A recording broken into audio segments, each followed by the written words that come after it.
네, 오늘 경제일기에서 다룰 주제를 살펴보겠습니다. 자, LH 직원들의 3기 신도시 투기 의혹이 불거진 지 석 달이 됐죠. LH의 혁신 방안이 발표가 됐습니다. 업무 이관과 인력 감축 등의 내용이 담겨 있는데 자세하게 살펴보겠습니다.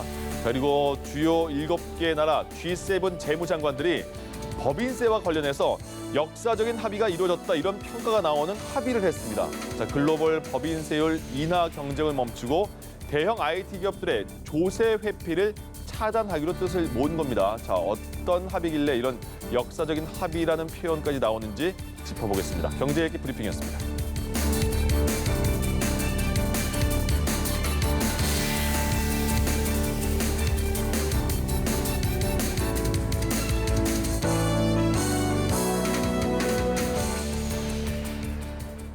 네, 김대호의 경제일기로 이어가겠습니다. 김대호 경제학 박사와 함께하겠습니다. 어서 오십시오. 네, 반갑습니다. 예, 자 먼저 오늘 오전입니다. 정부가 LH에 대한 혁신안을 발표를 했습니다. 먼저 그 큰 줄기는 뭐가 있을까요? 예, 그동안 부동산 투기 의혹으로 많은 사회적 물의, 경제적 파장을 일으켜왔던 LH 공사에 대한 이 혁신안, 개편안이 발표가 됐습니다. 네. 그동안 이 LH의 문제점으로는 정부 스스로의 판단에 따르면 권한이 너무 독점돼 있다. LH 한 곳에 모든 토지, 주택 문제를 여기서 혼자 결정한다. 그다음에 두 번째가 조직이 너무 비대화됐다.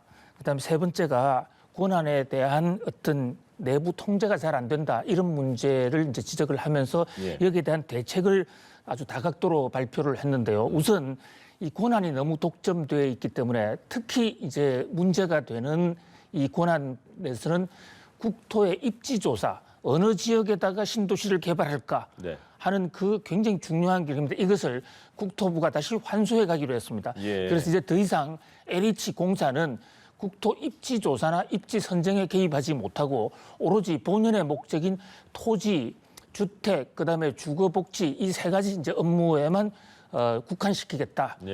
그러는 바람에 이제 인원을 그렇게 되면 약 한 20% 정도를 감축시킬 수 있는데 일단 중앙에서 10% 바로 감축을 하고 또 전국 지방 업무를 충분히 검토를 해서 10%를 더 추가 감축한다는 겁니다. 현재 지금 LH공사의 직원이 무려 1만 명입니다. 1만 명이 20% 정도가 감소되고요. 또 하나는 이제 토지주택공사, LH공사가 하고 있던 여러 가지 기능 중에 다른 업체하고 또 다른 기관과 조금이라도 중복이 돼 있다. 이런 것은 과감히 업무를 위양하기로 이를테면 그 국토의 뭐 시설물 성능 점검을 한다든지 이런 것은 건설기술연구원 또 그다음에 해외 투자 업무도 중단을 하게 되고요. 그다음에 컨설팅 같은 것은 민간으로 넘긴다. 그래서 토지를 조성하고 주택을 짓고 그 지은 주택을 임대주택정으로 관리하는 이 세 가지 분야에 전업을 시키기로 한 것이 이번 국토부 혁신안의 골자라고 볼 수가 있습니다. 예, 큰 틀을 짚어주셨고 또 세부적으로 들어가면 재산 등록을 이제 모든 직원이 재산 등록을 할 수 있다, 해야 된다. 그리고 뭐 취업 제한도 있을 것이다 등등의 얘기가 있어요. 근데 과연 이번 대책이 우리가 기대했던 국민들이 기대했던 부동산 투기 근절을 위한 방안 또 LH의 혁신에 대해서 만족할 만한 실효성이 있는 방안일까요? 네, 조직 개편에 이어서 이제 내부 통제 장치 그러니까 LH 스스로 자기들이 정보의 유출을 관리하고 통제할 수 있도록 그런 조처들을 많이 마련을 했는데요. 자, 지금 그래픽 그 사진에 지금 나오고 있지 않습니까?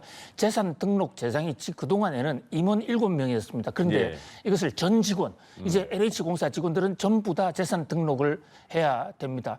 그다음에 실제로 사용하지 않고 있는 이 토지 같은 경우에도 다 이제 매각을 하고 살 수가 없게 되고요. 그다음에 이 각종 어떤 그 사업지구 지정이라든지 또 임직원 토지 조사 이런 데서는 직접 조사를 하게 되고 관련 위반 사항이 있으면 수사를 의뢰하게 됩니다. 이 밖에 특히 주목을 끄는 것은요. 취업 제한인데요. 취업 제한의 경우는 현재 LH공사에 있다가 퇴직했을 때 다른 회사로 옮기는 데 대한 제한이에요. 현재 공무원 같은 경우에도 공직자들은 거기에 유관 업종이면 정부의 특별한 심사를 받도록 돼 있었거든요. 네. 그런데 그동안에 LH는 임원 7명만 심사를 받도록 돼 있습니다. 이를 이제 고위 간부, 그러니까 부장급 간부들까지 확대해서 529명으로 높이기로 했어요. 예. 그 밖에도 이제 그 LH공사 직원이 어떤 회사를 가게 되면 그 회사와 LH공사의 수의계약 이런 것을 일정 기간 차단을 한다. 그런 면에서 이제 그 내부적으로 예. 정보를 빼내서 퇴직 후에 또는 재직하고 있으면서 공정한 범위를 벗어나서 예. 정보 유출을 해서 투기 또는 어떤 불법 행위를 하는 것을 차단하겠다는 이런 의지의 표현으로 보입니다. 근데 이번에 초반에 그 사태가 불거졌을 때 혁신안의 핵심은 뭐 조직 해체다, 해체 수준의 혁신안을 내놓겠다 이렇게 말을 했는데 이번에 보니까 조직 개편안에 대해서는 결론을 내리지 못했습니다. 예, 이제 그 대목은 뭐 나름 좀 아쉬운 점이 없지 않은데요. 예. 뭐 정부 입장에서는 뭐 마음 같아서는 조직을 해체하는 그 이상의 조처 혁신이라도 하고 싶었을 것입니다. 네. 그런데 이 LH가 하고 있는 기본적인 이 토지 조성이나 주택 또는 그 이 토지 이 관리에 관한 그 기능은 누군가는 또 해야 된다는 그런 어떤 현실적 상황 속에서 예. 고육지책으로 중간안을 택하지 않았나 싶은데요. LH가 내놓은 혁신안은 크게 이 세 가지로 볼 수가 있습니다. 그러니까 토지 업무를 하나 하는 회사를 별도로 하나 분리하고 네. 또 하나는 그 주택과 나중에 임대주택, 그 주거복지는 주로 임대주택인데요. 이것을 하는 회사를 두 가지로 분리하는 방안. 두 번째는 이제 두 번째 안으로는 주거복지, 사후 임대하는 것만 별도 회사로 하나 하고 예. 또 하나 이제 개발 사업 쪽에서 토지 개발, 주택 개발은 한 회사로. 그다음에 세 번째 안은 최근에 국회에서도 문제가 됐던 안인데요. 자회사 방식입니다. 네. 일단 지주회사를 설립해서 지주회사가 주거복지를 하고 그 주거복지 회사를 하면서 동시에 자회사로서 주택 및 토지 개발 사업을 감당하게 한다. 그래서 이 세 가지에 관해서 좀 더 예. 공청회 등 국민 여론 수렴 절차를 좀 더 거쳐서 예. 8월 달에 확정하겠다. 이것이 오늘 노형욱 국토부 장관의 국민 보고입니다. 예, 국민들이 기대할 만큼의 혁신안이 나올지 계속 확인해 보겠습니다. 자, 다음 주제는 저희가 이제 미국의 인플레이션 우려 그리고 그렇게 되면 금리가 오르지 않겠느냐, 그러면 우리도 영향이 있지 않겠느냐 이런 말을 많이 했는데 네. 미국의 제니 옐런 미 재무장관이 인플레이션이 유발되고 금리 인상이 뒤따르더라도 미국에 이럴 거다 이렇게 얘기를 했어요. 그러면 금리 오르나 본데 그럼 우리는 어떡하지? 이런 생각이 드는 것 같은데요. 그렇습니다. 이 제니 옐런이 매우 좋게 얘기하면 노련한 행정가이자 또 경제학자거든요. 예. 그래서 저는 제니 옐런이 아주 그 고등 어떤 이 경제 심리전을 펴고 있다 네. 이렇게 봅니다. 예. 지금 제니 옐런은 금리에 관해서 결정권을 갖고 있는 분이 아닙니다. 미국의 금리는 연방준비제도이사회, 그중에서도 구체적으로는 FOMC라는 예. 연방공개시장위원회에서 하는데요. 제니 옐런이 거기에 의장이긴 했습니다만 지금 현재는 재무장관이거든요. 예. 그러면서도 불구하고 금리가 좀 오를 수 있다. 그리고 금리가 오르면 미국 경제에 더 좋을 수 있다. 이런 발언을 했어요. 자, 그런 것은 사실 이론적으로는 제니 옐런 발언이 맞습니다. 지금 미국의 금리가 제로입니다. 네. 제로 금리라는 건 사실 비정상적인 것이죠. 특히 손해를 보는 계층이 많습니다. 노인들, 국민연금 이런 데는 이자 수입을 가지고 노후 그 세대들을 관리하고 이런데 이자가 0%가 되다 보니까 그 계층이 특별히 타격을 많이 받고 있거든요. 예. 그다음에 또 쓸데없이 사회적으로 필요도 하지 않는데 금리가 제로다 보니까 나 한번 투자해 볼까? 이런 과잉 투자도 일어나고 뭐 그래서 최근에 가상자산이라든지 예. 이런 데서의 지나친 그 경기 과열이 오고 있다는 그런 지적도 있었는데요.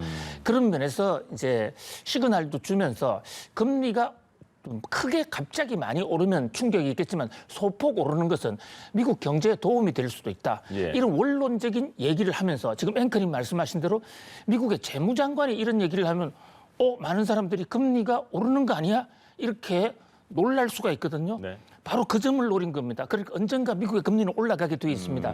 빠르면 내년, 그리고 이제 올 하반기에는 테이퍼링, 금리는 올리지 않지만 조금씩 양적 완화, 통화량을 푸는 것을 조금씩 줄이는 테이퍼링을 지금 하게 돼 있거든요. 예.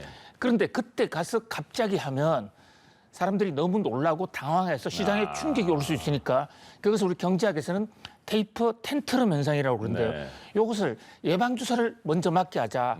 조금씩 이제 금리 인상해도 나라가 망하는 것이 아니다. 오히려 좋아지는 측면도 있다 해서 이 내성, 저항력을 길러주고 하는 예. 그런 의도가 있습니다. 그래서 결국은 금리 인상은 올 수밖에 없지만 그러나 이번의 제닛 옐런 발언이 미국 정부가 금리를 어떻게 올리겠다는 시나리오를 짜놓고 예. 거기에 대해서 어떤 정책을 발표한 이런 것하고는 좀 거리가 있다 이렇게 보겠습니다. 일단 쓱 하면 이렇게 쓱 이렇게 좀 조금씩 내미는 거군요. 예, 치고 빠지고 네. 치고 하면서 금리 인상해도 나라 망하는 거 아니야. 그러면서 사회적 환경을 금리에 예. 대한 불안감을 좀 줄이려고 하는. 그러나 이제 다른 한편에서는 제닛 옐런 알겠습니다. 재무장관이 얘기할 정도로 미국의 상황이 심각한가? 예. 뭐 실제로 미국 상황이 경기가 좋아지고 있으니까요. 심각하다기보다는 이제 경제가 좋아지고 있으니까 비정상의 정상화라는 차원에서도 금리는 조금 올라야 되는 것이 아닌가. 이런 시그널을 조금씩 주고자 하는 그런 뜻으로 보입니다. 알겠습니다.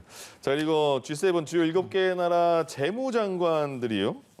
재무장관인가요? 그 구글, 아마존, 페이스북 되게 유명한 세계적인 대형 IT 기업들이 조세 회피하는 뉘앙스가 있었는데 이거 우리가 합의해서 조세 회피 못하게 하겠다 이런 합의를 했나 보죠? 예, 지금 말씀하신 조세 회피를 못하도록 하는 그 합의, 예. 이게 바로 제닛 옐런 재무장관의 작품입니다. 아, 그래요? 지금 미국 특히 바이든 행정부가 아주 구군을 걸다시피 해서 전 세계 법인세율, 최저 법인세율을 정해놓고 그 이하로는 받지 못하도록 하자 네. 하는 지금 정책에 목을 걸고 있는데요. 예. 이것은 현재 많은 IT 기업들은 몸이 가벼워요. 이 그 컴퓨터의 소프트웨어는 들고 다니는 게 아니라 머릿속에 넣고 다니는 거기 때문에 예. 언제든지 회사를 옮겨 다닐 수 있지 않습니까? 바로 그 장점을 이용해서 세금이 적은 나라로 본사를 옮겨버리는 겁니다. 네. 이를테면 지금 미국의 법인세율은 28%로 올라간다고 그러는데 아일랜드까지 12%예요. 예. 그래서 본사를 아일랜드로 옮겨버립니다. 어. 대표적으로 애플 같은 회사가 지금 본사가 미국이 아니에요. 아, 그래요? 아일랜드로 이미 옮겼습니다. 아. 그러다 보니까 자기들은 12.5% 세금밖에 안 받는데 미국은 세금을 못 걷게 되는 거죠. 세금을 한 푼도 안 내는 지금 겁니다. 법으로는요? 애플이. 예. 본사를 아예 옮겼으니까 네네. 본사 소재지에서 세금을 내는 게 국제 그 원칙이거든요. 예. 그래서 이렇게 세금을 안 내기 위해서 빠져가는 이것을 막기 위해서 지금 그래픽 그림에 나오는 대로 전 세계 모든 나라들이 법인세율 15%로 올리자. 네. 만약에 안 올리게 되면 아일랜드처럼 계속 12%를 두겠다. 예. 이러면 그 차액 3%는 원래 본사가 있던 회사가 그냥 과세해버리겠다. 그렇게 되면 세금이 높아서 도망가는 예. 조세 회피를 해가는 업체들의 탈세를 막을 수가 있습니다. 지금 아일랜드 예를 제가 말씀 올렸습니다만 예. 그건 그나마 나은 편이에요. 버진 아일랜드라든지 케이만 군도 같은 데는 세금이 한 푼도 없습니다. 그래서 많은 기업들이 조세 회피 지역에 거기 사무실을 놓고 세금을 한 푼도 안 내고 있거든. 예. 그런 회사로 그런 나라로 도망을 가더라도 이번 G7 합의를 통해서 국제 연대를 해서 국제 관행을 만들면 이제 세금을 받겠다 이건데 이게 이번 주말에 G7 정상회담이 열립니다. 네. 거기를 통과해야 되고 그다음에 G20를 통과해야 되고 국제 조세 협약을 통과해야 되겠는데 굉장히 시간은 많이 걸리는 일입니다만은 그러나 어쨌든 이렇게 국가 간에 서로가 자기들의 이기심을 좀 내려놓고 예. 조세 회피를 막기 위해서 세금 15% 이하는 걷지 않기로 했다.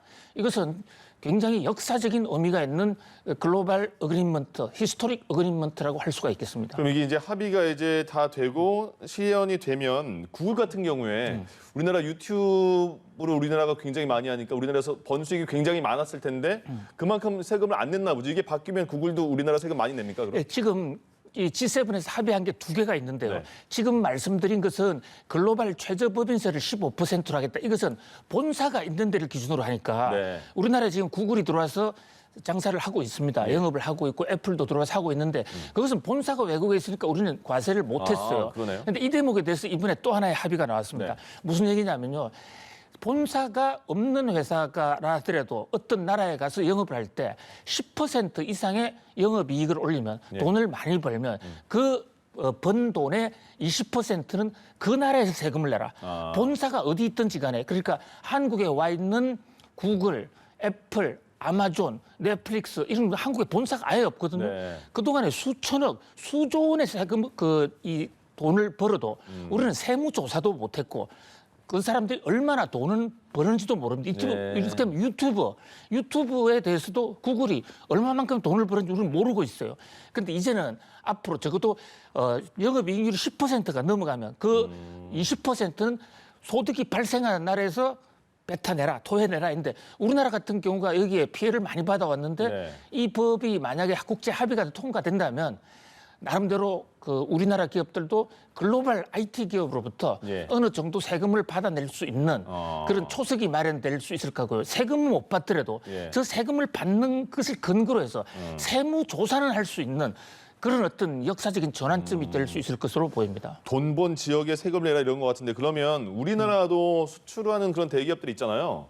그럼 그렇습니다. 우리나라 기업들도 이거 영향을 받겠네요. 세계적으로 이게 합의가 되는 거면? 예, 수출하는 대기업보다도 더 문제는 이제 현지에 진출해 있는 기업들. 지금 현재. 예. 예. 그리고 이제 다국적 기업 형태로 이를테면 삼성전자가 미국에 어떤 파운드리 공장을 세울 때 네. 현지 법인 형태로 세우는 게 아니라 만약에 한국에 본사를 둔 삼성전자의 하나의 공장이라고 그러면 그동안에는 세금을 전부 한국에 냈습니다. 그런데 이제는 거기서 10% 이상의 영업이익률을 올린다. 그렇게 되면 그 이익의 20%는 현지에 뭐 미국이 아니라 러시아건 중국이건 거기서 내게 된다 하기 때문에 네. 글로벌 IT 기업들은 우리나라에서 세금을 종전에 전혀 내지 않던 데서 이제는 좀 내야 되고 또 우리나라 기업 중에서도 해외로 가는 기업들도 상당 부분 특히 이제 대기업들 예. 우리나라의 다국적 기업들도 저기에 적용 대상이 될 것으로 보이는데요.